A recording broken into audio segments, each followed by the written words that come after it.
Message passed on phone by U.S. Secretary of State Antony Blinken less than 2 weeks ago and followed up in person by his Undersecretary for Civilian Security, Democracy and Human Rights, Uzra Zeya, that the police should protect and not terrorize the citizenry. And where they violate this principle, as has been witnessed during the protests, they should be answerable to the people for their actions. Now, in today's video, I'm going to talk about USA. USA have issued a warning to the President of Kenya, William Ruto, using police brutality and the killings of, or the people who are protesting.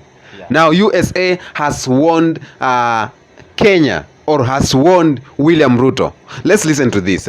I encourage President Ruto to take concrete action on his recent public pledges to strengthen rule of law, champion anti-corruption initiatives, and advance accountability within his own government. I think the key question is the implementation of these commitments into action.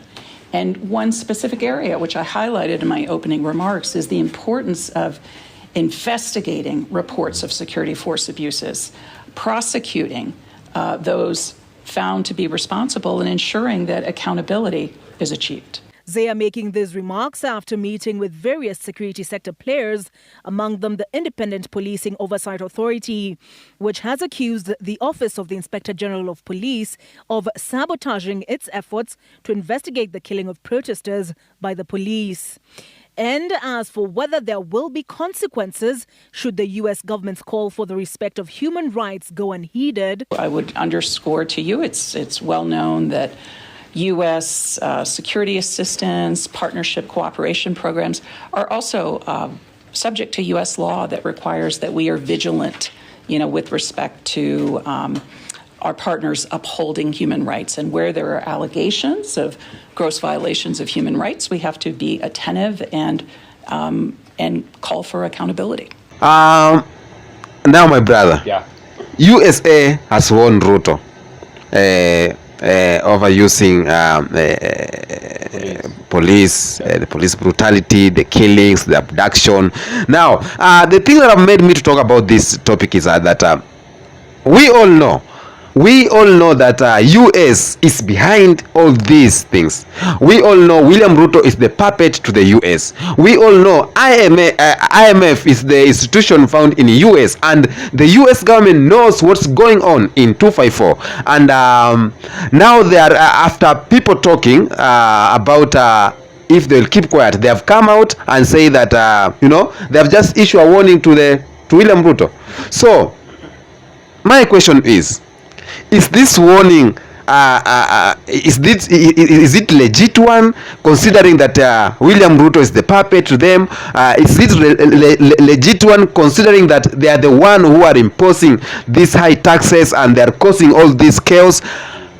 I've seen a number of times where USA is coming in between. It's not they want something, They are the one who are causing fire, and coming out to, we may think that they have come to put off the fire, but they know where the fire comes from. They know what they are doing. So is this warning legit to to Mr. William Ruto? Another thing, why will USA interfere in our issues? We have issues in the world like Israel and Palestine. War there. Why are they not going there? We have issue in Bangladesh where people have, the prime minister have resigned. Why are not they have to talk about why are they interfering with the issue with Kenya? Okay. And a lot of people in the comment sections are saying that USA should leave Kenyans alone. Others are saying that it's good thing that they are interfering, so William Ruto will come down. I don't know, what's your take on this? It's true. Yeah, it's true. Someone who said USA should leave Kenyans alone, that person would have widened that statement. American countries and the West people, those countries, the white people should leave Africa alone. That should be the point.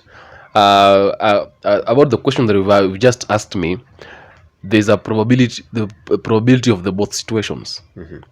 Both situations are probable, considering the fact that we know Mr. William Ruto has been a friend to the USA. Maybe this warning can be a legitimate one. It can be genuine. We are not sure, but it can be genuine. But I said there's a probability of both situations. You know, if a thief goes somewhere and finds people beating a thief up, maybe trying to kill a thief, that thief will also begin shouting, thief, thief, thief, you know, so that people couldn't know that even this person is included, like he's also a thief. Are you getting the point? So USA can be, on the other hand, maybe William Ruto has gone beyond the boundaries. Maybe whatever they talked about, maybe whatever they had agreed about, maybe President William Ruto may have gone beyond. Okay? And now, because USA knows that President William Ruto and the USA, maybe the government of the United States, they are close and they have done a lot of things together. And maybe when people see them, they see them together. They see Mr. Ruto going there and walking around the city of the United States. They've even made William Ruto and a NATO government state. Yeah. So the USA tries, when USA sees when they see the things that are happening in the country of Kenya, something comes into their minds, like they're asking themselves, so this person has been to the USA, this person has been included in our government somehow, we have been working together, we have agreed a lot of things together, and people are watching. Everybody sees that, so they're like asking themselves, so what are people going to say when they see Kenya actually going down? And the president, actually the person who is on the throne right now, is someone who has been a friend to us, someone who has been working with us, someone who has even been included in our government somehow. And then in his own country, there is a crisis that is actually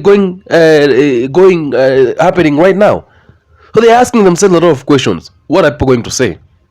So do you mean, because if you are my friend, if you walk with me every day, and then you are a thief outside there, I'll begin either condemning you to cleanse my side, to purify myself, sanitize myself, okay? Or maybe I will start now separating myself from you, okay? So either number one, USA might be trying to sanitize themselves. they're trying to wash their sins. Like maybe there is something they planned themselves. And it can also be something they didn't plan. Okay? If it is something they planned, they are trying to sanitize themselves so that they could be seen as clean people. Okay? So that we couldn't actually complain or maybe condemn them over the things that are happening in the country of Kenya right now. Okay? If they are not the one they planned, or maybe they do not have a hand in whatever is happening today in Kenya, because people are people. And the moment we saw them together, working together and sharing a lot of things together, we have our minds and we have things to say. Okay? So they're trying to show they are against what is happening in the country of Kenya, so that we would stop complaining, or maybe we would stop looking up to them for the things that are happening actually in the country of Kenya. Or are they trying, you know, someone said in one video that William Ruto, the USA will leave you alone. Are they trying to cut ties with Mr. Ruto? There is one thing I know, and this one I'll tell you for sure. This is my country. I know the leaders who have been in this country, some of them, and many of them, those ones that I didn't maybe got an opportunity to know them, maybe to see them governing this country, I have read about them. So I have quite some little history about the country of Kenya. And President William Ruto, I have known him for quite some time, bro. I've known him for quite some time. I know how he governs. I know how he does things. And there is one thing I can tell you for sure. There is only one person who can deal with President William Ruto. Someone who is as equal as him. Or someone who knows how to play the way he knows how to play. That's the only person who can deal with President William Ruto. And trust you me, President William Ruto is the kind of a person you can make a deal with, and how he will go outside that deal, you may not be able to understand. Okay? USA may have made deals with President William Ruto. They may have agreed on some terms and conditions. Okay? But now, President William Ruto, number one, I will tell you, he's a go-getter. If he sees anything that tries to maybe to block him from the destiny, maybe from the line, he will do away with that thing as early as possible, and he will do everything to make sure he is dealing with that thing. If maybe whatever USA and President William Ruto agreed is like trying to make President William Ruto not to get to where he was actually looking forward to get, because Kenyans, we have our choices, and the time will come when we have to do to conduct elections, and we will not know if Ruto has been a puppet to the USA, maybe has been a friend to the USA. We will not make choices, because right now Kenya is going is turning around. And you will find out that when it comes to the 2027, people will be voting not according. We're going to have some kind of transparency in this country. Okay, so Ruto may have gone against what they agreed with the USA, and we don't know. Okay, he may have maybe left them, or maybe not doing what they asked him to do, because he has seen Kenyans now are very angry and they do not want these nonsense things. Okay, and maybe USA, because USA have realized there's something going on that we never agreed, maybe they are cutting ties. That can be number one. Maybe they are cutting ties, or maybe adding on that, we know financial bill was a project for IMF, and IMF is an institution of the United States, and even the visit of William Ruto to United States and given 3 billion shillings, I think it was all about this project of financial bill and all the planning. Yes. So I think maybe when we rejected the financial bill, and then Ruto said, you know what, this financial bill is not going to pass anymore, we will re-instruct. Do you think it is one of the reasons why the USA now are trying to keep themselves aside, that we are not part of this police brutality, we are not part of this injustice that's going on in Kenya? But deep down, we know most of them are even Ruto. There's in a certain certain rally, he said that there is a group that it's funding the protest in 254, and the group he mentioned is a group from the US, non-governmental group from the US. Do you think do you think all these things Mr. William Ruto is talking and connecting to what you have said, that he is a very intelligent man, and he can leave you when he sees you are going to make him lose the cause? Do you think it's why? Let me tell you something. President William Ruto is the kind of a person who was he's not only literate, like maybe having maybe gone to school. He's not clever only because he went to school. This is a kind of a guy that has what do I call it? It's an inbuilt intelligence. The Murusik factor. Yeah, it's an inbuilt intelligence. This is someone who was born with some intelligence inside him. The people who are created with an inbuilt intelligence. Okay, they're just clever. Okay, and so the finance bill went down, and Kenya is a country. Let me tell you something. Right now, okay, I don't know how we were colonized, but Kenya is a changed country, because see, these are the countries that are still colonized right now. They are the countries that the leaders, the presidents, the leaders, or actually the country leaders, they control people.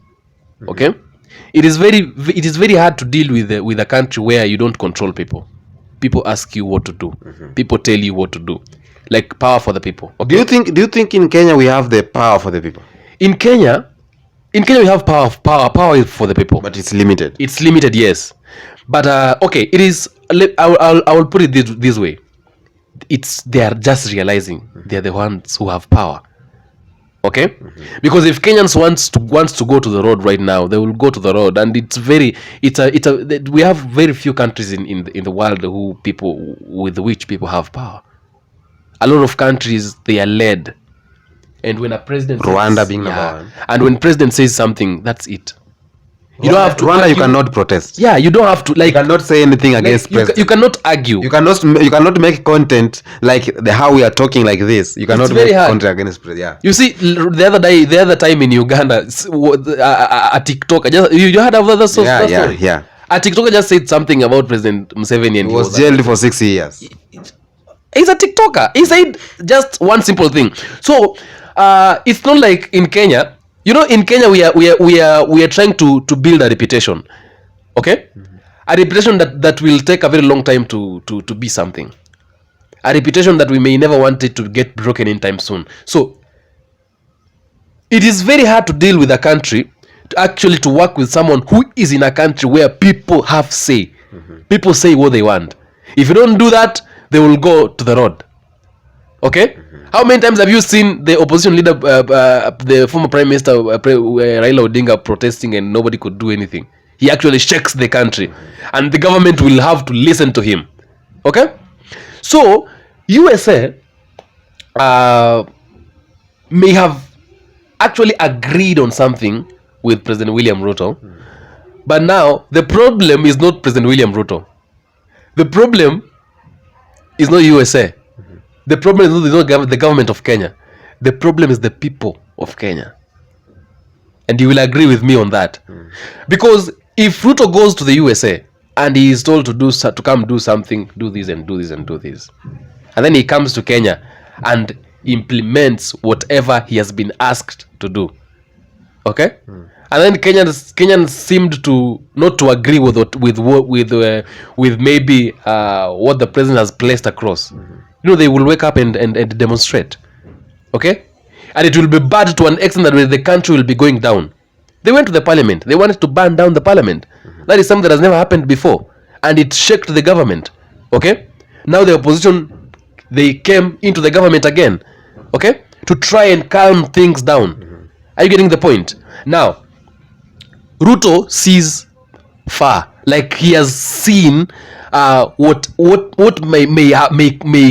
may have come, like what would come, okay?